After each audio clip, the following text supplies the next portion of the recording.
Hey everybody, welcome to Teal Tinted Glasses episode 20. Welcome to the show. I'm glad to have you here. Teal Tinted Glasses, of course, can be found on tealtintedglasses.com. And you can also find the show on your favorite podcatcher, should that be Google Play, iTunes, Stitcher, TuneIn. I mean, it's pretty much, if it's somewhere, you should be able to find it. If you can't find it, let me know. On the show tonight, so far, it is myself, and it is also Mr. Hockey Jerk. Mr. Hockey Jerk, how you doing? Doing good. I forgot how weird these Sunday time slots felt. This is very different. It is. Also, Kevin Lacey, we might have a wild Kevin Lacey appear, which happens on occasion. I'm not promising anything, but a wild Kevin Lacey can appear at any time. So have your Pokeball ready to catch him because he's very elusive. So we didn't really have our regularly scheduled show last week. So we're gonna try and make up for that today. Going forward, the idea is that we are going to have two shows. We're going to do a show either Wednesday, Thursday, determined by the Sharks playing schedule. This week, I think I have it tentatively set up for Thursday, and then a Sunday show or a Monday show, depending on. Oh, Wild Kevin appeared. See, Kevin. I'm like Beetlejuice. You said my name 3 times, and a wild Kevin Lacey appeared. A wild Kevin Lacey appeared. There you go, guys. I hope you have your Pokeballs ready because he could be gone like that. Kevin, how you doing tonight? I'm doing okay. Thanks for having me on, guys. How y'all doing? Let's talk some hockey. Absolutely. I was just talking about how hopefully this will be a consistent thing for us. And then, so going forward. So we have a pretty packed show tonight, even though there's not a ton to talk about. I mean, obviously, there's some serious concerns in Sharks lands. We have some questions, and we're very thankful for those questions. So I guess let's get down to business as I look at the notes. I thought we'd start off by just kind of going around the division and talking about how the division's going thus far for us. So why not start with Arizona, who obviously isn't off to the greatest start.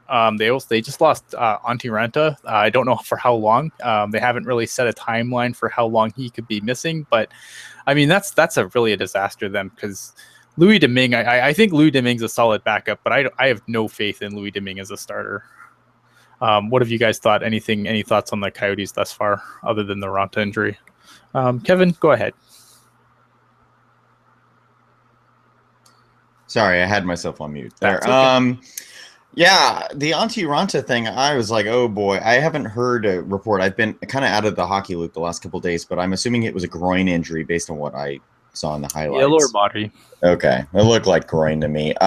Louis Domingue came in and played excellent in relief of Antti Raanta, but I am absolutely with you that I do not have faith in him. I thought that the Coyotes honestly should have picked up 2 extra goalies this offseason.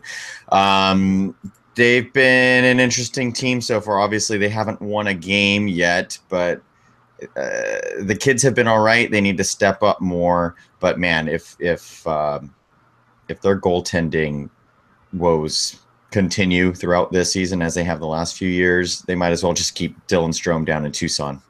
Yeah. Yeah, I was surprised Dylan Strome was down in Tucson as quickly as he went down there. I mean, I'm surprised and I'm not surprised. I'm surprised because I thought they would have given him a few more games to just see if he could figure it out. But at the same time, I mean, you know, I remember sitting here and we had Zach on when we had the prospect tournament, and I remember being like, you know, Dylan Strome, for a guy who should be, you know, just dominant on that, like in that situation, was just invisible so far. So I'm not really surprised he's been given the ship down to Tucson so quickly. Jerk, any thoughts on the Coyotes so far?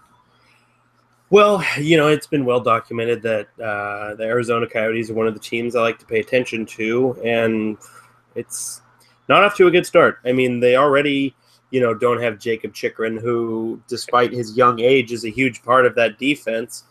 And then you lose Antti Raanta, who, you know, all things considered, is their starter. And so now they have to rely on Louis Domingue, who has been good in small stretches, but overall has been just kind of okay at best.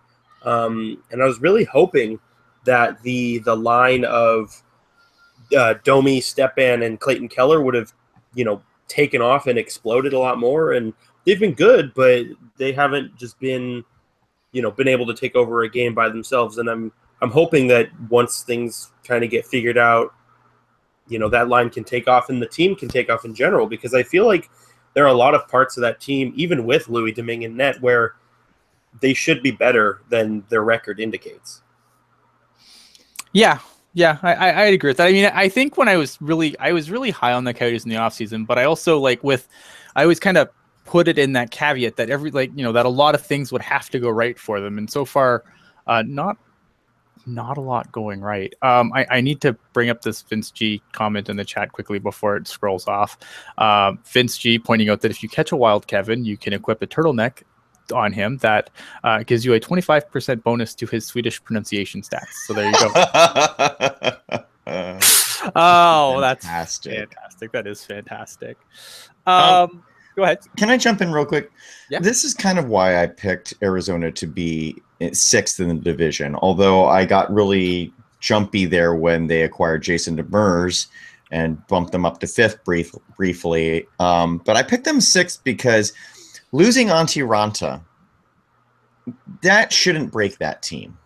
It shouldn't. So right. if that breaks, if losing one guy, even though the goaltender is the most important position, if losing one player breaks your team, then your team's not that good in the first place, and you need to. So I don't think it should be up to Domi, Stepan, and Keller to carry that team. Hockey jerk. That's just.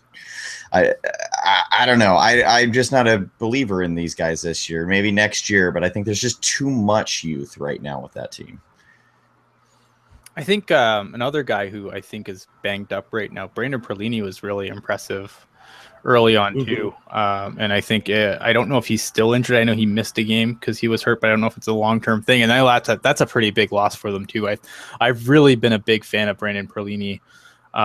Just going back, and it's unfortunate how quickly he's come along, and then to have him get knocked out like that, I think is it's definitely unfortunate. Next on the list, I don't think Vancouver is another team that's kind of just there. I don't think that I think Jacob Markstrom's been exactly what I expected him to be going into the season. I know I wasn't very high on Markstrom coming in, and I don't think he's been terrible, but he hasn't been good either. I mean, he's been pretty much what you expected. He's I think his save percentage so far is like a .902, allowing almost 3 goals a game. And then for the weird thing was Brock Besser finally got into a game. And I'm really surprised it took him as long as it did to see action, because I thought he was really, really good in training camp. And this is a guy on the show that we've all been kind of, high on, especially talking Calder Memorial Trophy. Definite front runner for it. To see him kind of just draw in so late. I mean, I don't know what's going on in Vancouver. Can anyone tell me what's going on in Vancouver? Anyone? Jerk? Sorry, I think we were both muted. Vancouver is... I don't understand Vancouver, because it had appeared as though they had finally embraced the youth movement last year. Mm-hmm. And then, in comes Travis Green, and all of a sudden it's like, Besser, he was only our best player in training camp, but do we really need to play him? It's like, you have a legitimate superstar talent here. Why not play him? Why not, why not? I mean, yes, you want, it's the youth movement. And obviously I think they've come to terms with the fact that they're probably going to be a lottery team. But at the same time, give yourself some legitimacy. Don't make your team look like the laughing stock, show hey, we've got some good players. So in a few years, you better watch out. And Vancouver, just looking at their roster, I mean, it's not a bad roster. But at the same time, when you have decisions like keeping Brock Besser out of the lineup, that's when things, start to get a little questionable. And then I'm pretty sure all three of us have said multiple times that, there is very little confidence, at least from us, in Jacob Markstrom as a starter. And I think their undoing ultimately is going to be the play of Jacob Markstrom, because if he can somehow, by some stroke of luck, find the level of play that he was expected to have when he first came into the league, then I won't say Vancouver's going to win the Stanley Cup this year, but they might be in the playoff race for longer than we all expect them to be. Mm-hmm. Kevin, any thoughts on the Canucks? I thought that Brock Besser had been injured in the final preseason game for the Canucks, but he was listed as a healthy scratch for both games. Now, that may not necessarily always be true that the player is healthy, but I thought he had been injured in that game, and that may have been why he was out the first couple of games. In the couple of games that he has played since then, he did put up points in both games, so I'm still picking him for the Calder. That's my pick. But yeah, the Canucks are they're a team. I mean, they're a team. They're a team. I mean, at this point, there's so much parity in the NHL that, I mean, I'm going to use the Sharks as a perfect example. The Sharks are fine on paper, but fine doesn't get you wins anymore in the NHL. Like, you can't take any nights off anymore. So with the Canucks, it's just a matter of, yeah, their team's better. They're not really that bad when you think about it, but they're still one of the lowest ranking teams in the league just because of the fact that most everyone is really good. Mm-hmm. I feel like Vancouver, like, it feels like there's such an identity crisis there, and not in the sense of like, well, what kind of team are there? I just feel like this is a team that just completely denies the state that it's in. And I feel like, like last season, it really looked like, okay, they're going to embrace the youth movement. They were going to embrace the fact that this is a rebuilding team. And I just don't get that vibe out of them so far this year with some of the moves that they made in the offseason. And then the people that they're playing now, it just feels like, it's not so much of a youth movement as it is, it's just another season where they think, oh, well, we added like Vanek, so we're okay enough, we can be a contender. And I don't know, and I feel like that's the danger in Vancouver, is that just getting the thought in your head that you're still competitive when really you should be trying to, because I mean, look at the Sedins aren't getting any younger, and beyond that, I mean, this team is still pretty thin. So I think that's my concern with them, is that you look at them and you see a team that just doesn't want to accept where it is in its life cycle, if that makes any sense. Would you put the Sharks in that category? No, because I think the Sharks are actually trying to, like, I mean, if you look at the Sharks, I mean, they're trying to play their kids. I think that if not, they'd be in that category if they had basically tried to match that Toronto deal. I'd put them in that category for sure. But I mean, at least like San Jose didn't make any moves, and they really wanted to see what they have in their kids. And so far they're doing that. I think that when you see the guys that have drawn into the lineup, you've seen, and injuries have obviously played a factor, but Joe Ward's a healthy scratch right now. So, you've gotten Carpenter into the lineup. You've moved Tierney up to third line center. I mean, I think the Sharks are really content to go in it the way that they are. And I think it's a good segue too, because I mean, obviously the Sharks so far, I think, obviously haven't been, maybe it's the team that some of us expected, maybe, but I still think even for us, I feel like it's not exactly what we've expected so far from them. I feel like, when you have Thornton on a 1-year deal, I think the Sharks are somewhat cognitive, even if they don't say it. I think in San Jose, you can't really, being the market that they're in, you can't come out and say, yeah, maybe next year, like, it's just, I don't think it's a market you can, it's a message you can send out in that market. It's too competitive for your sports dollar. You have to at least pretend that you're trying. Well, and there's been a precedent set by teams of the past where, they make the playoffs 10 straight years, and then there's that 1 year they miss the playoffs, and, all of a sudden the sky is falling. I mean, even if the Sharks did make the playoffs that 1 year they missed it, I don't think a first round exit would have made things any better, Mm-hmm. So it's, as kind of shady as this sounds, I think that and I'm not saying this goes for everybody, but I think there are certain, individuals and niche groups in the fan base that need to be, I guess, not more open to the idea of losing, but just more accepting of it. Like, if your team is bad, acknowledge that they're bad. Don't try and make every year a Stanley Cup year when statistically you've gotten worse from the previous year. Yeah, I mean, I think the thing is this year, the interesting thing this year so far with the Sharks team is that it's not like everyone was like, okay, what's secondary scoring? What's the secondary scoring? How is the secondary scoring going to adapt? The problem isn't the secondary scoring. I mean, again, look at everything we're saying right now is in the ridiculously the small sample size of 4 games.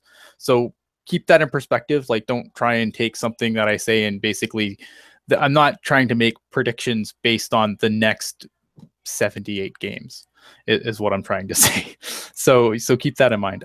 But I feel like the problem right now, at least, is that you're looking at a team where the secondary scoring's actually been there, and it's the primary score. It's the big guys that have really been coming up. I think Thornton has an assist, Pavelski has an assist, Burns has an assist. I think Couture has a goal and an assist. I mean, the guys on the secondary, they've done their job so far. Now, whether they can continue to do that through the entire season, we watched Kevin Labanc get off to a hot start last year too.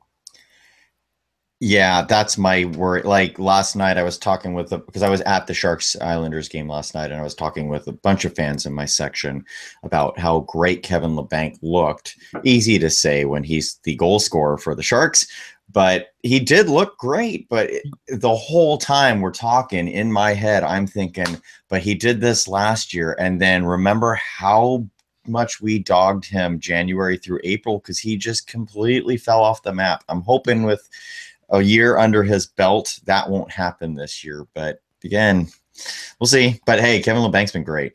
Kevin Labanc's been fantastic. Yeah, and that's the other thing too. I'm trying not to jump around too much, but Rob bringing up, Hertl on the wing. And, I've been a big proponent of, like, what do you have with Hertl at center? Because if that's the plan, then you obviously want to see him there. But I mean, I thought that, something that I've always kind of said about Chris Tierney is, like, it's amazing how good he can look when he has competent line mates. And that line with Tierney, Timo Meier, and Jonas Donskoi has been really good. Jerk, any thoughts on any of this so far? Jerk, you're muted. Well, I think Donskoi's looked pretty good. It's just he hasn't had the points coming in yet. What do you think, Hockey Jerk? Yeah, that's exactly what I was going to say is, we've seen this even the previous 2 years where Jonas Donskoi, even if he's not scoring points, I mean, he still looks like a good player. I mean, he's one of the best puck possession guys on the team, and we kind of saw that with his pass on the, I believe it was the Tierney goal against Buffalo. And that line in general, I really liked them, even in the game against the Islanders as well. I just fear it's going to get to a point where that line cools down, and then all of a sudden we're sour on Chris Tierney again, and the coaching staff is forced to put Hertl back at center when the 2 games he's been back at left wing, he's looked really good. I think the problem with a handful of players on the Sharks in general is that, they do some things really good on one night, like Hertl playing center or Tierney being on the third line. And then other nights, it's just, it's nothing to write home about. And I think for the team as a whole, specifically those guys, Hertl and Tierney, and even a couple of the defensemen to a lesser extent, it's about being consistent. Like, start taking the next steps. I mean, yes, Hertl is on the third line, and your third line doesn't score 60 points, but it would be nice to see Hertl flashes of that. And I mean, again, it's only 4 games, so there's no way to know for sure. And, by all respects, it appears as though Hertl is fully healthy, and, he looks more durable in the short, instances that I've been able to watch them play. But I don't know. I think just for the team as a whole, it's just about being consistent. And I like that DeBoer has not waited too long to start making changes. I mean, like you said, we've seen Joel Ward come out of the lineup when he was ineffective in the first 2 games. We've seen him change up the power play unit, albeit a minor change, but a change nonetheless. And even Aaron Dell starting against the Islanders when it wasn't a back-to-back situation. And, you can say he's undefeated against the Islanders, but, that means nothing. Hockey is not based on sorcery and witchcraft. I think DeBoer is starting to, say, okay, we waited last year too long to make changes. Let's not do that again. Yeah, I think that's the one thing I can definitely credit DeBoer with so far this year is when you look at the way that the Sharks are playing, the way that they're going, so far he's tried a lot of different things. And I like that, that players are getting a look. And I think that's the important part of this year. I think if, for me, a successful season for the Sharks, because I don't think this is, this might be a playoff team. I don't think it's not a cup contender. It's definitely a playoff contender. I feel like this team can make the playoffs, even despite its not so good start. But I mean, this isn't a cup contender. So I mean, I think that the way that, in my opinion, the successful season for the Sharks is you figure out what you have and what, in the players that are waiting in the wings, and, you make decisions based on that going forward. And I feel like as long as they can continue moving these people around and seeing what they have with the kids coming up, and, and some of these guys aren't kids per se either. Some of them are pretty, are starting to get up there in age too. Obviously Ryan Carpenter, everyone likes to say kid, but I mean, the dude's 28 now. So, but as long as we can, get a good look at some of these Barracuda guys, and guys that have made the team out of camp this year, I think that, getting them those reps and figuring what you have in those players and then adjusting accordingly, I feel like that's how the Sharks have success this season, if they can't get it as much as we would like on the ice per se. Absolutely. And what you mentioned, the timing, this is the time of the year to do that, because Absolutely. Sure. I mean, look, the Sharks so far have not played against one team who made the playoffs last year. So it's a little frustrating record wise, but would you rather, I'm just saying hypothetically, would you rather have these guys up against Pittsburgh, Washington, and, and if they don't succeed, then boy, there goes their confidence. Even with the losses right now, I'd rather have these players playing in October against teams like the Islanders, the Sabres, the Flyers, to get acclimated to the NHL game so that they are better prepared. If this is the direction the Sharks are going, they do become better prepared when those big, heavy teams come in. Yeah, and you know what? I mean, I know they lost last night, but I didn't mind their game last night. No, and that was the thing with me either. Yeah, okay, I understand they lost, so that's not good. But at the same time, I feel like, it was one of those games where, if they can keep that level of play up, then they're going to turn the corner. Yeah, and they're going to get some wins. I felt like, it was a very, it was good. It wasn't after the Kings game where I was just completely frustrated with everything about the team and just was ready to go to bed. I look at that game last night and I'm like, okay, yeah, you know what? This team keeps this up, they're going to turn the corner. They're going to start collecting some wins. It's just, it's an issue of consistency, obviously.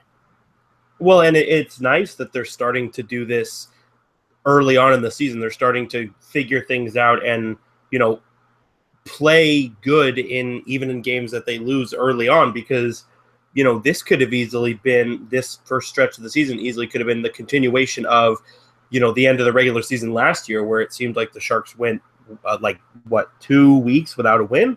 Mm-hmm. And we're just the worst team in every game. So it's nice to see that they're at least putting up good efforts to start. Now, you'd like there to be more W's than L's, but at the same time, as long as you're playing as well as you should be, then things are going to correct themselves eventually. And question I have for you. Exactly. Yeah. And question I have for you guys, are we at all surprised that Dylan DeMello is already the odd guy out 4 games in? I'm not either. Based on what I saw in training camp and preseason, I'm not either. It's not a knock on DeMello. It's just that he and Ryan both played better and have played better in their NHL games so far than DeMello has. Yeah. I think that Joakim Ryan should be, I really like Joakim Ryan. I thought Joakim Ryan was maybe the best of the 3 in camp.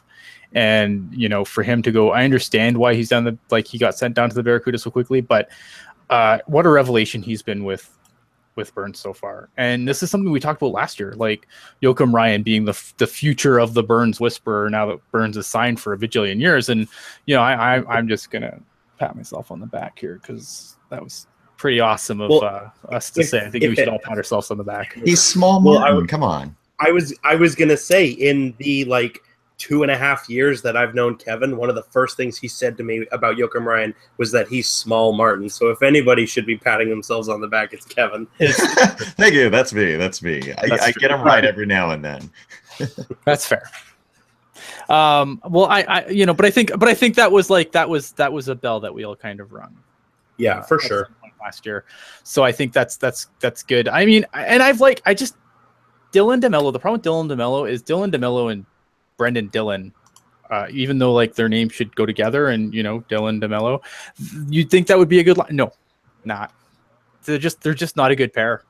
And I feel like that's a problem too. Is like that's really the only spot for DeMello, and it's not the greatest spot for him. Like I just don't feel like him and Dylan have enough chemistry. As much as, you know, and I don't, Heed hasn't been amazing with Dylan either, but he's been, you know, but I've really liked what I've seen, like having him have that look, you know, on the second power play unit when he was out. I mean, he was, you know, he made some really good moves, and just like the way in their own end, obviously Dylan and Heed are both kind of a mess still at this point, but in the offensive zone, I still really, really, really like what he brings, you know, just keeping the puck in and, you know, keeping the play alive in the zone, keeping the puck in at the blue line. And he still has that shot, obviously, that is still going to score a lot of goals in the NHL.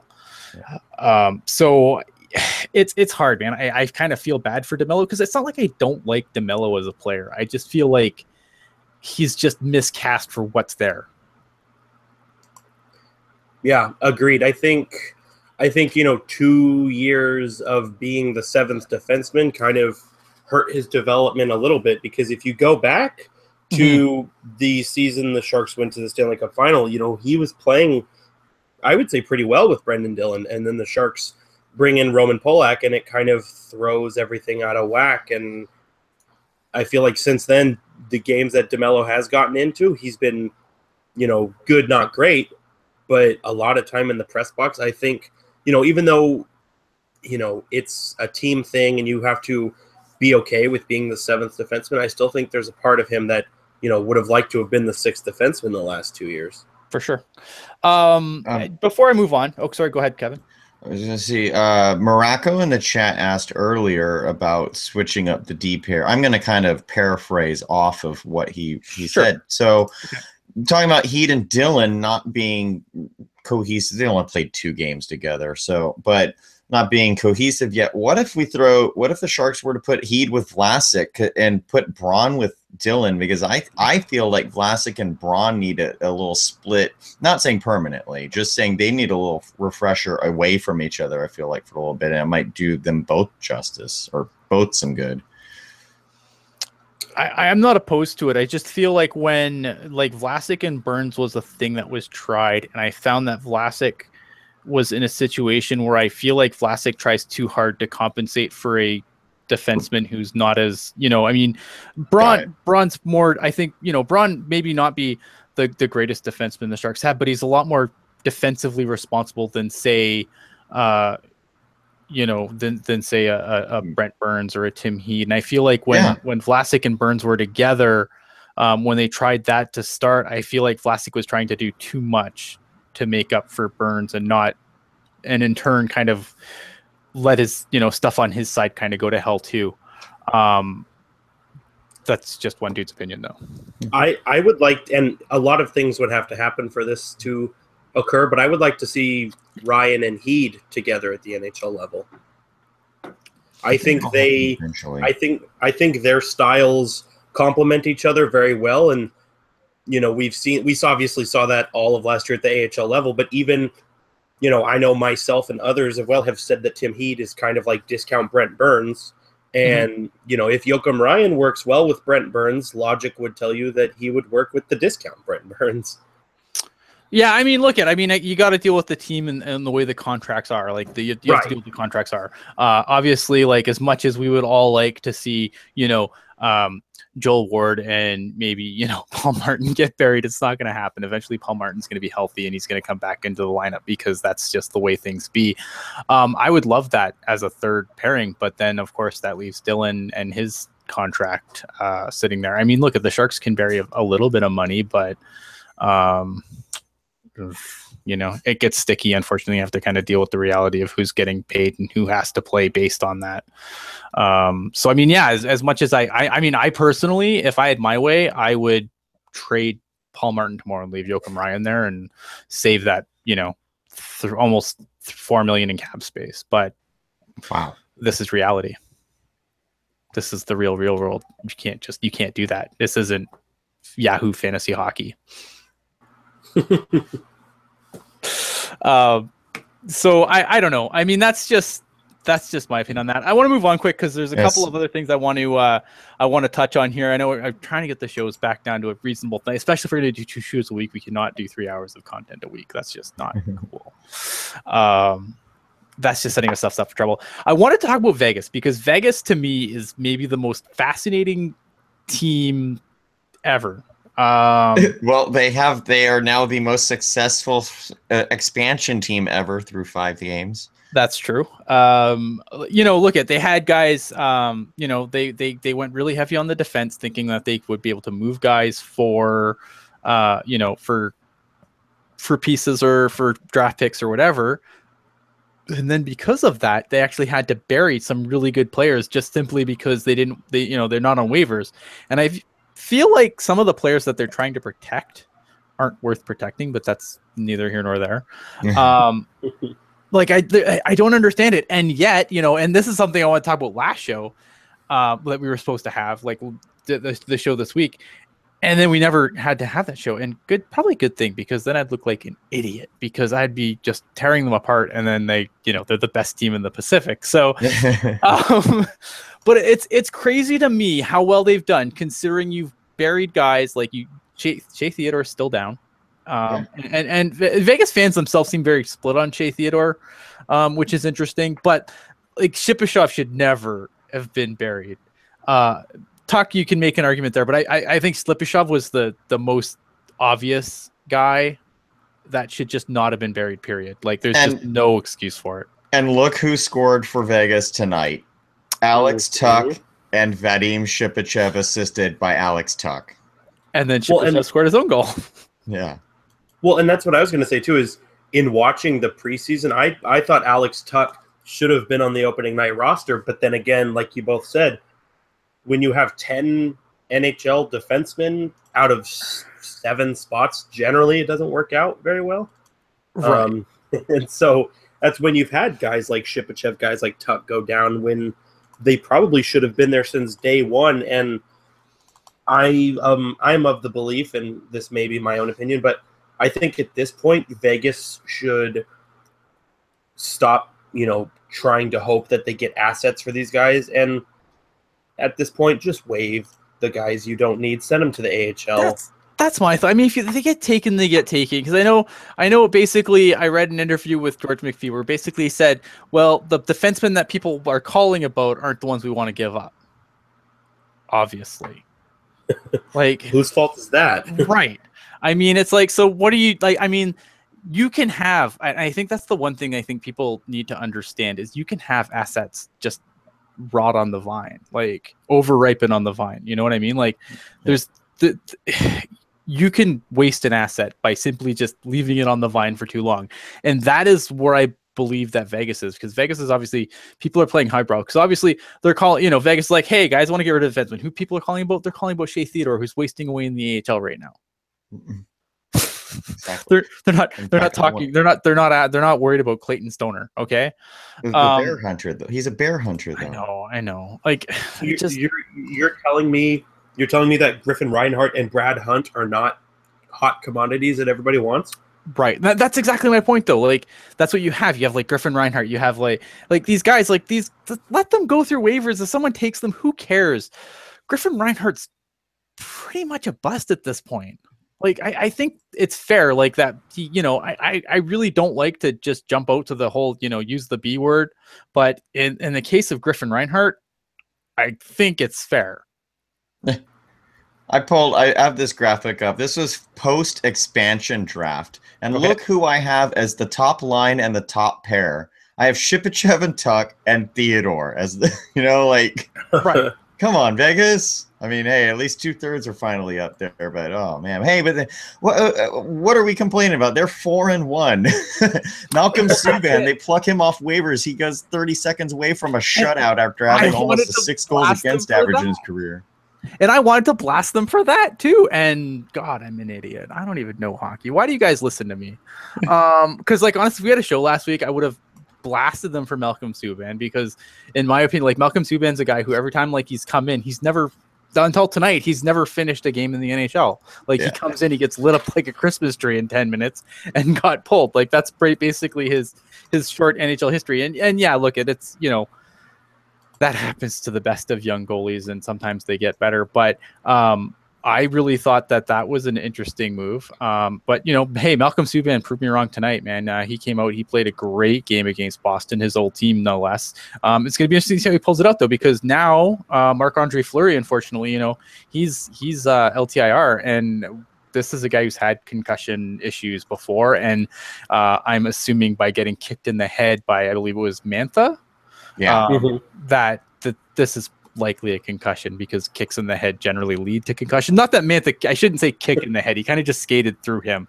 And Mantha didn't. Like, I don't want to make it sound like I'm saying Mantha intentionally injured Marc-Andre Fleury. That's not the case. It was just, there was nowhere for him to go. And, Marc-Andre Fleury's head was kind of just in the way. I'm not trying to say it was a dirty play. It was just a crappy hockey play that happens all the time. Going hard to the net. Bad stuff sometimes happens to the goalies. And M. Hackle saying Subban proved everyone wrong in this one game. Absolutely, it's one game, but this is a kid. Malcolm Subban's a kid who was highly touted for a long time, and now the sizzles kind of come off a little bit. So it's going to be interesting to see how he can do with Marc-Andre Fleury being gone.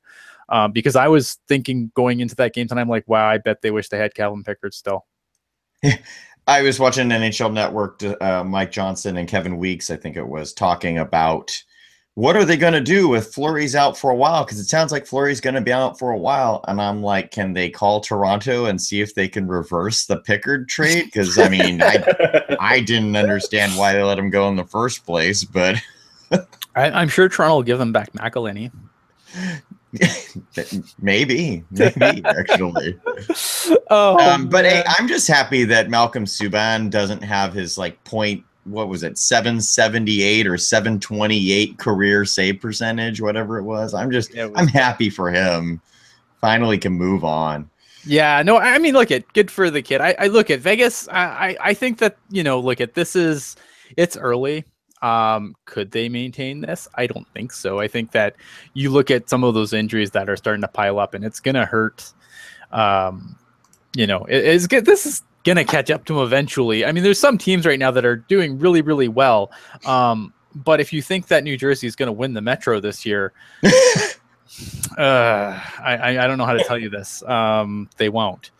But it's early, and it's nice to see a team like that, especially after everything that happened in Vegas. Obviously, for them to come out and have this start, I think it's great, and I think that it's exactly what that city needed, and I'm fine with it. Look at I think they're going to fall back to earth at some point, but I hope that the fans in Vegas, who have been really good so far, in my opinion, the games I've watched, they've been good. I mean, obviously, last couple of games against the original 6 teams, so obviously they're not gonna have a hard time filling their barn. But I'm happy for the fans in Vegas that they have this distraction from other obvious issues in the city.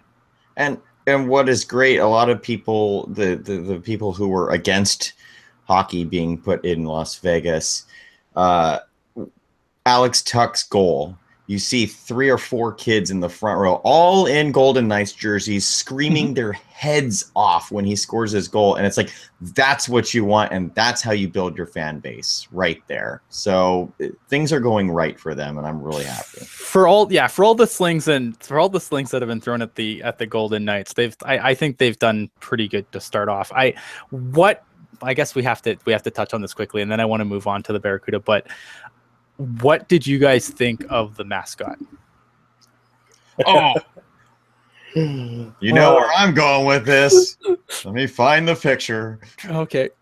I think I think the Vegas mascot and whatever the Oilers mascot's name is, Hunter, will get along nicely.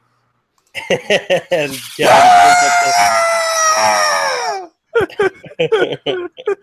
Man, I want to see the mascot battle royale with Hunter, the Oilers mascot, and whatever that thing. Richard at the Barracuda game said it looked like Barney and Baby Bop or something had a kid, and it became the Vegas Golden Knights mascot. But I still like Hunter better, just for the fact of this picture. I mean, it is pretty amazing. It's kind of like, to me, I can't remember what it's supposed to be, but to me, the first thing I thought was like, it's a salamander. Actually, yeah. Like, to me, it looks like a salamander. I'm like, I don't know. I don't think salamanders would be found in Vegas. I feel like they're more of amphibians. So, but okay, anything can be found in Vegas. It's Vegas. So kudos to you, the Vegas Golden Knights, on your salamander mascot. I approve. I'm trying to find a photo for those who haven't seen it yet. Oh, that's the photo I want. I can throw one in the post later too. Nice. I just don't understand why their mascot wasn't a golden knight. Too easy. Yeah, right. Well, they're still having they are still having some, I guess they're still having some legal issues regarding their trademarks, so that might be it. Forget the mascot. What's going on with those shades those guys are wearing in the background? I love all this stuff Vegas does. They have like the siren there, they've got the drum line and the lights with the lights. I mean, it's so Vegas. I love it. Vegas is like one of my favorite places in the entire universe. So I love it. Rob Avon says Chance the Raptor, because his name's Chance. That's just great. Chance the Raptor. I need to find me a pair of those sunglasses. Those are dope. Those are badass. Okay, guys. So I know we're gonna run long. So always run long. Who am I kidding? But I do want to talk about the Barracuda and we do have some mailbag questions. So Barracuda, not the greatest weekend for the Barracuda. After they had their Wednesday win in Stockton, they came back home and got shelled by the Grand Rapids Griffins with a 7-3 score, and then they also lost to the San Antonio Rampage 3-2, but got ridiculously outshot. I was not able to watch either of these games, but I know that you guys watched some hockey here. So, Kevin, I think you watched the first game, correct?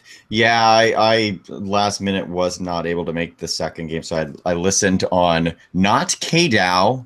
I guess not all of the games are on 12:20 a.m. this year, folks. Some are being on 8:60, so check your radio dials.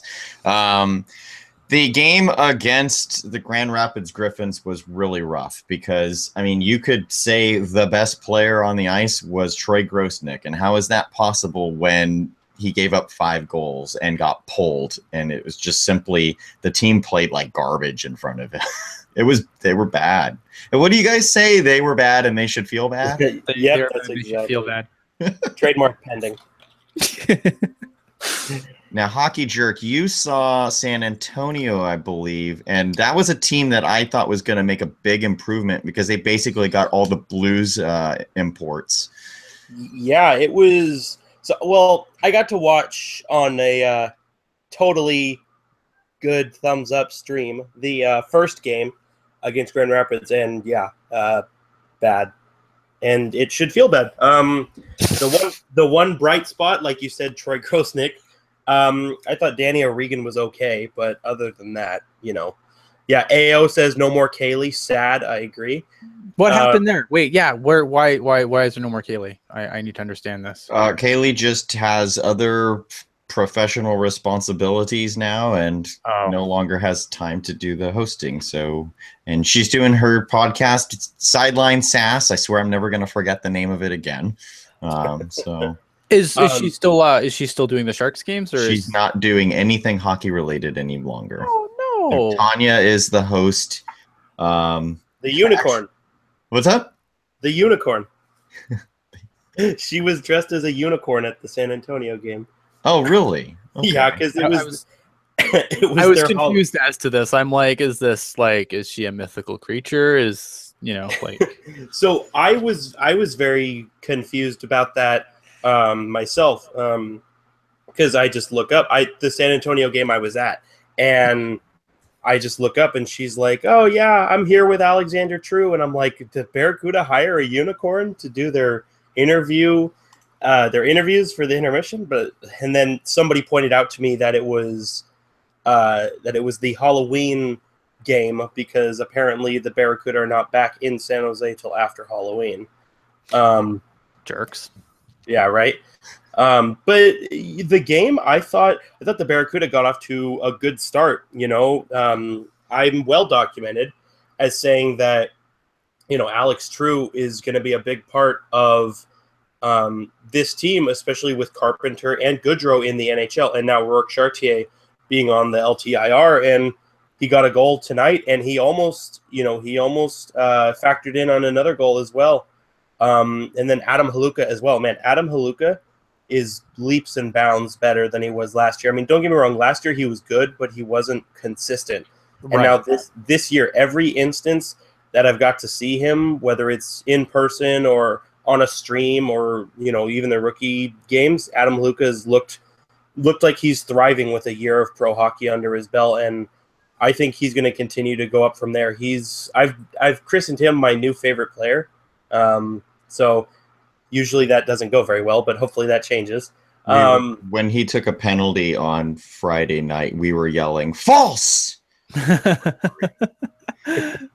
But yes, the Barracuda were outshot, but I still think, especially in the first and the latter stages of the second as well, I thought the Barracuda controlled the play a lot of the time. And then in the third period, they just got really unlucky with San Antonio tying it up and then, taking the lead within the last 10 minutes. I think, the Barracuda game against San Antonio, I think you could say it was the same as the game the Sharks played against the Islanders, where, yes, it's a loss, but, you did a lot of things right. And it's what you want your losses to look like, where you spend a majority of the time playing really well. And I think there were some growing pains with this Barracuda team when you consider there are a lot of guys who were on the last year team that aren't there this year. But right, I think, the guys that are still here, like I said, Haluka, O'Regan, those guys, I think are going to pick up even more slack. And then, the new guys who come in, obviously Balkers, Viederer when he's not scratched, and Alex True, and even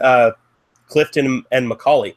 I think they're all going to pick up a little bit more. And I don't think this team wins the division again, but in the limited amount of time that I've seen them play, they don't look like the year one Barracuda. So that's encouraging. Well, that's good. That's good. I know.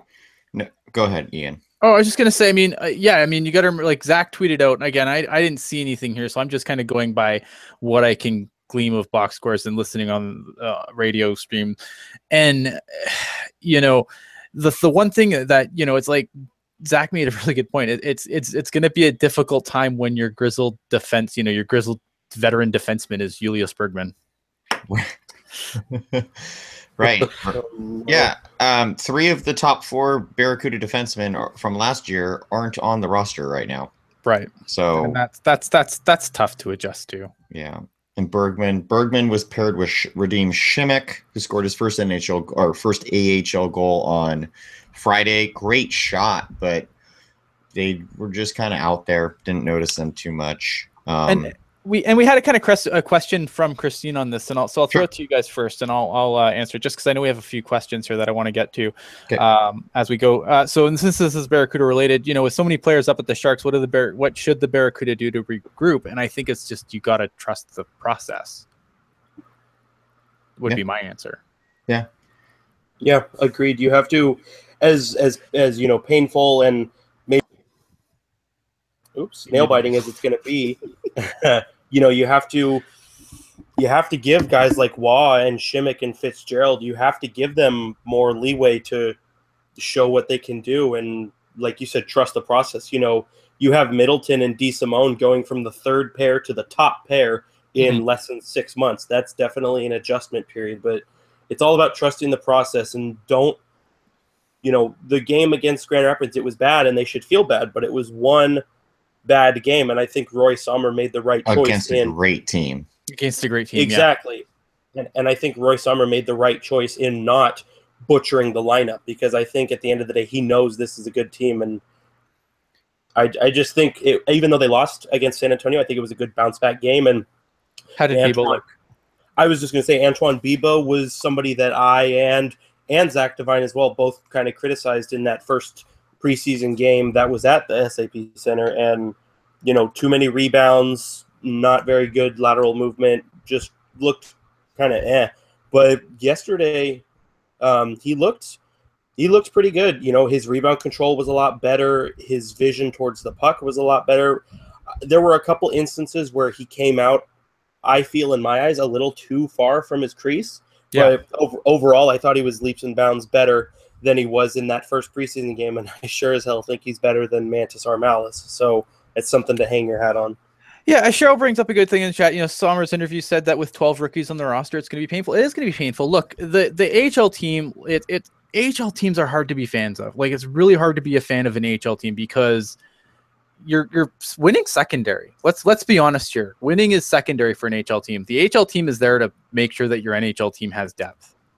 And that's their role. Look at San Diego in the playoffs last year when they lost half their roster to the Ducks. That's an excellent example. So an AHL team, obviously it's hard. It's kind of like cheering for a junior team. You have like your best players. You're only going to have them for maybe 2-3 years if you're lucky, and they're gone. And if you get really lucky, you can keep them for a full 4. And they're gone. AHL team kind of similar in that respect, where your best players are going to get called up as soon as they are needed. So it's hard to be a fan of the AHL team because that winning secondary, and I feel like as long as you accept that, then it's fine. Like, I'm still huge Barracuda fan. I am looking forward to getting back on the horse here. But at the same time, you have to accept the role that they play in the organization as a whole. Yeah, definitely. Can I just run down the lines that I took Friday? It sounds Absolutely. To me like Hockey Jerk said that everything was kept the same. So just for everyone out there wondering who hasn't caught the game so far, first line was Danny O'Regan centering Rudolph Balsers and Tim Sandberg. It makes it so hard not to say Colin Blackwell when I see a small little number 43. Yeah, I thought the same thing. Second line was John McCarthy centering Adam Haluka and Marcus Sorensen. Third line, which was the most effective line on Friday, was Alexander True centering Brandon Mashinter and Brandon Bolig. And then your fourth line was Tim Clifton centering Colby McCauley and Manny Viederer till Manny Viederer had his entire upper body knocked into the third row by Dan Renouf. So I believe John Martin played yesterday. I was going to say John Martin did come in for Manny Viederer yesterday, and John Martin is an interesting case. I mean, I don't really think there's any NHL potential, but I'm curious to see what he can do because, again, this is based on like the rookie game and like a preseason game. But, the bits and pieces of John Martin that I've watched this year, he looks like an improved player, which is not hard to do when you were a healthy scratch last year. But, getting into the lineup, I mean, he's not the worst player on the team by any means. No. And I didn't even, mention, but I still think Philip Sandberg he's going to be like this year's, Marcus Sorensen or Kevin LeBanc, where they're kind of on the cusp. And then if they have a good season with the Barracuda, they're going to get their chance with the Sharks, whether it's injuries or trades or whatever. And on that topic, I don't think Marcus Sorensen was bad, but there's something going on there. Like he's just been there. You know, he's on the second line with McCarthy and Luka. Haluka, and I don't know what it is. I mean, he still has that explosive speed, but he's just not getting, you know, the bounces that he was getting last year with the Barracuda. It makes me wonder if Marcus Sorensen is just one of those guys who just doesn't get in the swing of things till November. Could be. Because that happened. This is what we were talking about last year too. Mm-hmm. And I wonder too if, like, I feel like this year, like, maybe is there an element that he potentially pouting a little bit? I mean, it's entirely possible, but I don't know. I don't know. I would think that there would be, you know, you look at his stats last year in the AHL and now he's back there. I think his goal anyway should be to, you know, just shatter his stats from last year. And if there is a poutiness thing going on, I mean, I'm sorry he feels that way, and I hope he gets over it. But you know, there was a reason why he was in the NHL last year, and it's on him to get back to that level of play. Because I think, you know, say hypothetically the Sharks do move on from a guy like Jannik Hansen in 6 months, I think Marcus Sorensen is going to be a huge asset. Right. Okay. I just want to get to some of these questions that we had. Our first question. This is the most important question that we will ever be asked on this show, and who is the best looking Oiler fan we've ever had on the podcast? Which is, of course, Trin. In fairness, Trin also asked the question. So, Trin, we are here to make you feel good. Yes, Trin, you are the best looking Oilers fan we have ever had on this podcast. I have another question from Christine. How realistic is it that we would land a Duchesne, Tavares, and, you know, or should we brace ourselves for another mid-career veteran who won't live up to expectations and make us all grumpy? Hansen. Yep. I don't. The thing with John Tavares, like, look at John Tavares. It's interesting that he doesn't have an extension already, which makes me really curious as to what John Tavares might do. And I think that the arena deal for the Islanders is going to be a big factor in that. The thing with Tavares that scares the hell out of me is that you need to make sure, like, if you're going to go in on Tavares and you're going to give up the pieces that are required to get him, and I'm not saying Doug Wilson's an idiot, but we've definitely gotten rentals before who have spurned us for other teams after giving up some decent pieces to get them, or at least what looked like decent pieces at the time. Brian Campbell got booed a long time for that very reason. So my concern with Tavares would be, I'm fine with, I love John Tavares. If the Sharks go and get John Tavares, I don't care what they give up to get him. Like, I'm all in. Yeah. But if you don't have an extension in hand, that's a disaster. This team cannot afford to mortgage more pieces of the future without an extension in hand. So in my opinion, like, I don't know how realistic it is. You know, I think Duchesne's a lot less realistic. I think that if the Sharks were going to subtract from the blue line, they probably would want to move a guy like Justin Braun. And I just feel like when you look at what the Avalanche are asking for in terms of defensemen, they're a lot younger than a Justin Braun or a Brendan Dillon, who I don't think Brendan Dillon's not getting you Tavares without plus. I think you can do better with Braun, but I feel like Braun's at the point now where, because of his age, I don't know if the Sharks have the pieces to get a Matt Duchene. John Tavares, I don't even know what they want for Matt Duchene. Or John Tavares. So I have no idea, but I feel like the Sharks don't have the pieces that they would need based on what they're asking from other teams to get a guy like Matt Duchene. So I feel like Matt Duchene I think they're both long shots, but I think Matt Duchene is the bigger of the two. Yeah, I think that it's going to take more than Brendan Dillon, Barclay Goodrow, and a 5th round pick to get John Tavares. I'm just saying.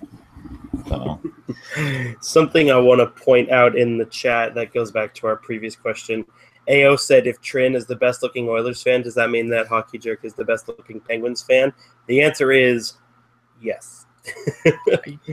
Man, you know, it sucks because we're running out of time and I haven't gotten a chance to talk about how great Hellebuck's been. Oh no. Just saying. What other questions we got here? Okay, I got one more question here. And Actually, Morocco brought up a great point. If Tavares was to come to San Jose in free agency, that's not going to happen either, because why wouldn't he just stay with the Islanders? It seems like the Islanders are at least in better shape moving forward than the Sharks are. You could build quickly. I think the thing is with John Tavares, though, you bring in John Tavares and you can quickly build around that because you have John Tavares still basically in his prime. Yeah. You could add the pieces and make that a good team. Whereas like you don't want to add pieces to put around Jumbo because we don't know how long Jumbo is going to last. Okay. Yeah. That's my opinion anyway. I mean, okay. So obviously it's early. Anthony asks, is the team too slow? He feels like the team set up defensively faster than the Sharks can offensively in the attacking zone, which is where the goal scoring problems are coming from. The Sharks have a strong cycle, but is it taking too long to set up? I'll go first and then I'll let everyone else kind of chime in on this. I think that the problem that the Sharks are having isn't so much their speed, it's their predictability. I feel like the Sharks are having a harder time setting up because people are purposely going to spaces where people want to be. Like especially some Brent Burns guy seems to, always have somebody blocking his shots now at this point. So I don't think it's a speed issue. I think it's a predictability issue. And I feel like the top line is having, and the reason why your top guys aren't scoring is because your top line is having a harder time adjusting to that. Whereas the second power play unit just kind of goes out there and does whatever, and they just do well. Whereas the first power play line, we know what's going to happen. It's Thornton to Burns to the net. Pavelski's going to try and tip it. Wash, rinse, repeat. Kevin. Oh man, you want to be reactionary. And then, of course, there's the second half that I can't find the words for. But you want to be reactionary, and the second power play line is being reactionary. I have felt in the entire Joe Thornton era that the Sharks have been too slow setting up their plays. The entire era, and that's just they try and slow the play down. Yep. And the game moves more towards speed, whatnot. I mean, it goes back. There's ebbs and flows back and forth. Right now, it's all about speed. In 5 years, it'll probably be about finesse or whatever. But I think I think you made it the great point about predictability. There was a play last night even where I thought Tim Heed played solid, but there was one play that he made over to Yannick Hansen where it was just like, no. Like, why do I have all this time to say no? It's that right. obvious that is. And then here go the Islanders on a breakaway the other way. Like, because you could just see what was happening. And if I can see what's happening, the players on the ice certainly can see what's happening. Yeah. Yeah. Interesting. I agree with both you guys. I don't think it's a speed thing. I think the Sharks in general, power play, penalty kill, and 5 versus 5, I think they have their speedsters, and I think they can do a pretty good job at matching speed. But like you guys both said, the problem is how predictable it is. Like you said, it's Joe to Burns to the net, and it's either blocked or Pavelski tries to tip it, and most times it's a save, or you get Couture to the front of the net and he tries to do that like 180 turn and flip it over the goalie's shoulder, and it's too predictable. Like versus, the second unit, you send them out and you look at both of Kevin LeBank's power play goals this year, and just even though they're on the opposite side of the ice, they're more or less the same goal. But because that second unit is not predictable, the respective goalies who he scored on are none the wiser to it. And I think you bring up a really good point about the second unit, Ian, where you say that they just go out there and they just do their thing. They go out there, they win the faceoff, they get the cycle going, and it's kind of like whatever happens, happens. And generally speaking, even if they don't score on the power play, I feel as though 9 times out of 10, they usually put up a good effort, and it's the first unit who kind of needs to figure things out. Just before we go, Cheryl said something in the chat, and I agree with it, and I want to just kind of go with what I kind of just quantify what I said a little bit. Yeah, I mean, she's saying that, with a Matt Duchene or John Tavares, like that one player doesn't make a team, but I feel like especially in the case of a John Tavares, it's not that one player makes the team, but the Sharks really don't have anyone to build around right now. Like, you could build around Couture, I guess, but I wouldn't. Whereas John Tavares, you can build around John Tavares. John Tavares is going to attract free agents to play with John Tavares. Like, playing with John Tavares is going to be something that will attract players that will want to come to San Jose. Yeah, you're right. It's not going to, John Tavares himself ain't going to do it, but it's the effect that he has on the team going forward that would make that more important. And I think Matt Duchene, same thing to a lesser extent. Like, I feel like you bring in a John Tavares, you have a clear focal point that you can build around. Whereas I don't feel like the Sharks have that right now. They don't have that focal point where they can build around.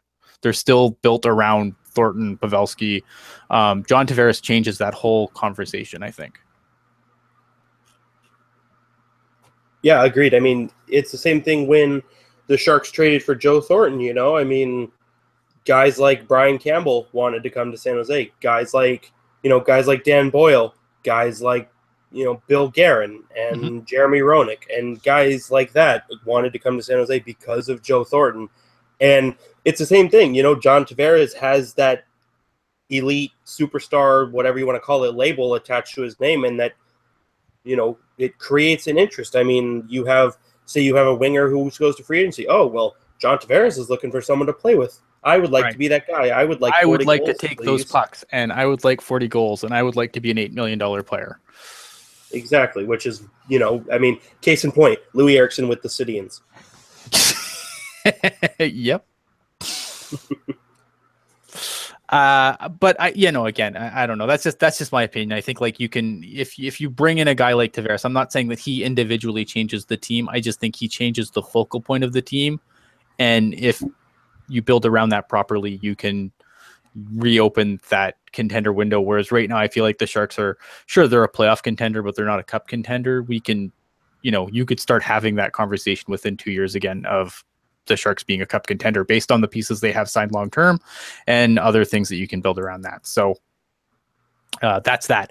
Okay. Last but not least, I think that's it. Last but not least, we should have final thoughts, I guess. Kevin Lacey, final thoughts from you, good sir. Is this sign off or just final thoughts? Sign off, final thoughts. I don't know. We got to get out of here. Okay, so I can't think of what the heck I was going to bring up. So good on you, Vegas. I'm really happy for you. And just because I'm improvising. Okay. I don't know if you can see this. You probably can't. Kevin's showing us some leg. I like it. Yeah. Anyway, this is if you are just listening on audio, a slap shot from this same freaking goober on the other team, missing the net by 10 feet. I don't want you to score, but can you be a little bit more accurate? Because I'm tired of getting these freaking bruises, guy. That's why I'm at Kevin Lacey 22. Yeah, if you're just catching this on audio, you just missed Kevin Lacey's leg. I'm saying you missed out. Hockey jerk. I think the season for both the Sharks and the Barracuda, I think, are going to be fun. And it's not going to be fun in the sense that they're going to win a bunch of games and win their respective league trophies. It's going to be fun in the sense that we finally get to see what we have with certain guys and then can make decisions, because you think about how many times we had an up-and-coming winger and then it's like, oh, they've gone 4 games without a goal. Let's just put Marleau back on the top line. And now the Sharks don't have that luxury, and they are forced to see what they have. So I'm excited for that.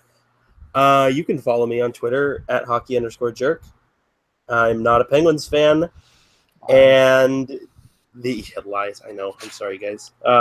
And the Pucknologist podcast was supposed to return this past week, and then it got deleted somehow. So if you've seen me on Twitter saying hashtag the Lost Pucknologist episode, I'm basically referring to things that happened in the deleted show. But we will be back next week, God willing. Back to you, Ian. All right. Just a side note, I forgot to bring this up earlier. I went and watched Sasha Chmelevski play today. Him and his 67s were victorious over the Sioux Greyhounds. I got all my teams just jumbled in my head right now. They won 5-4 in overtime because the Hounds' backup goalie is terrible. But yeah, so it was good. I threw up a couple of I took a couple of pictures with my phone. They're not great because it was my phone and I'm not a photographer, but you can check them out. They're on the we have a Facebook group that is for conversation. It's just it's a discussion group, so if you are a member, then go check them out. If you are not a member, I believe I also put them on our page too, which just shows whatever's coming off the site. So other than that, I am at Ian Blogs Hockey on the Twitter machine. Also, I should be having some articles coming up on Puck Pros this week. I've been kind of taking a little bit of time off of writing just because I had a pretty busy week. This week I need to get some writing done, so look out. I thought Chmielewski played good. Cam asking if he did well. I thought he played really well. He won some battles. He is basically, he's on the ice in all situations. It's a really good team we have here on the Hounds this year. He was on the ice for 3 of the goals against, and there's 1 in each situation. There's one where it was a power play goal, a shorthanded goal, and a 5-on-5 goal. But he was on the ice, but I don't really fault him for that. It's not really something that there wasn't anything that he did specifically that led to those goals. I thought, he plays a good game. He's really crafty with that stick. I saw him when, he stole the puck a bunch of times and just came out of battles that you didn't expect him to come out of with the puck. So I was impressed with what I saw. It's unfortunate that I only get to see him the one time this year. And that is that. Thank you for watching. Next show. Pardon? Yes, please subscribe. Absolutely. That's where I was getting there. Please subscribe. Obviously, if you enjoyed what you're watching here, hit the subscribe button. If you are, if you're seeing this for the first time and you're like, hey, I would love this on my phone. Good news. It's on iTunes. It's on Google Play, Stitcher, SoundCloud, the whole works. Subscribe to the audio stream. Subscribe to the video here. Be sure to check out tealtintedglasses.com. I'm going to try and get some more non-podcast content up very quickly. Next, again, I'm trying to get us to a 2-show-a-week thing here. Next show I tentatively have scheduled for Thursday night. Are we good for Thursday? I didn't really ask. I just kind of tentatively scheduled it and changed it if necessary. How are we looking Thursday, gents? Yeah, it should be fun. All right, there you go. Thursday, be here or else. Aside from that, guys, thanks for your questions. Obviously, keep your questions coming. Your questions definitely help us out. They keep us from talking about the Penguins and the Jets, our actual favorite teams. I don't know who Kevin's favorite team is yet. I'm gonna decide that Kevin has a favorite team soon too.